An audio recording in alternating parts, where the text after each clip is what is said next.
Welcome back to Boundless Books. Today, we're diving into Chapter 17 of Harry Potter and the Order of the Phoenix, titled Educational Decree Number 24.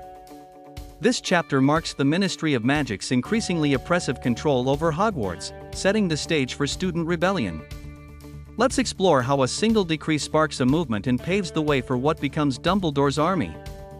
The chapter opens in the aftermath of the intense Quidditch tryouts. Harry is still reeling from his bizarre dream about the long corridor and locked door inside the Ministry. He wakes up feeling unsettled but distracted by breakfast and the growing whispers about his argument with Professor Umbridge during her class.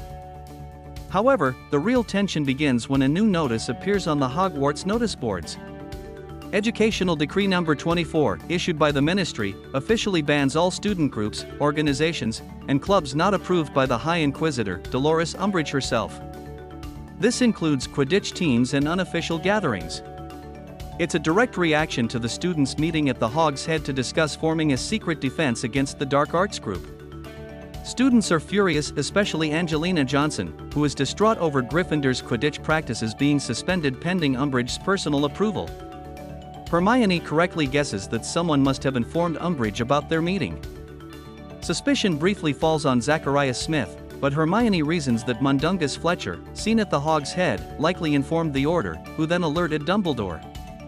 Still, it seems Umbridge got wind of it independently, likely through her network of Slytherin informants. Meanwhile, Umbridge continues her iron grip on the school, now with the power to approve or disband any group. She begins enforcing her authority with increased inspections and interruptions. Fred and George are particularly defiant, whispering about rebellion and even joking about testing joke products on first years. Back in the Gryffindor common room, Hermione proposes a plan. She believes it's time to go ahead with the secret defense group, but they must find a secure meeting place. She also warns Harry to keep calm and avoid provoking Umbridge any further, especially considering his temper. Ron supports her, despite his own frustrations. Harry's recurring dreams of the corridor in the Ministry persist, making him more anxious. The dreams are eerily vivid and repetitive. Though he doesn't fully understand them, the door at the end of the corridor feels increasingly important. Hermione is concerned and urges Harry to speak with Dumbledore, but Harry is still hurt and confused by Dumbledore's cold distance. By the end of the chapter, students are more aware than ever of the restrictions closing in around them.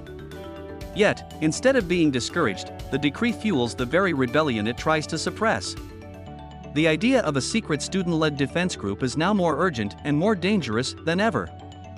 Key moments in the chapter include, the Ministry issues Educational Decree Number 24, banning all student groups without Umbridge's approval. Gryffindor Quidditch team practices are suspended pending Umbridge's review. Tension increases as students realize how deeply Umbridge is infiltrating Hogwarts life. Hermione suspects that someone told Umbridge about the meeting at the Hog's Head. Harry continues having disturbing dreams about the corridor and locked door. Fred and George begin quietly planning rebellion and mischief. Hermione urges Harry to keep calm and start planning for the defense group with more secrecy. Book versus movie differences. This chapter's content is mostly omitted in the film adaptation. The movie condenses the early build-up to Dumbledore's army and does not show the full extent of Educational Decree Number 24. It also downplays the tension and anger felt by students as their rights are stripped away, as well as Fred and George's growing rebellion. Harry's dreams about the Department of Mysteries are also simplified in the movie, lacking the eerie depth and repetition shown in the book. That wraps up Chapter 17, Educational Decree Number 24. The Ministry's interference only fuels the students' resolve to fight back. What would you do if your school banned clubs like Hogwarts did? Let us know in the comments. Don't forget to like this video, subscribe to Boundless Books, and join us next time for Chapter 18, Dumbledore's Army.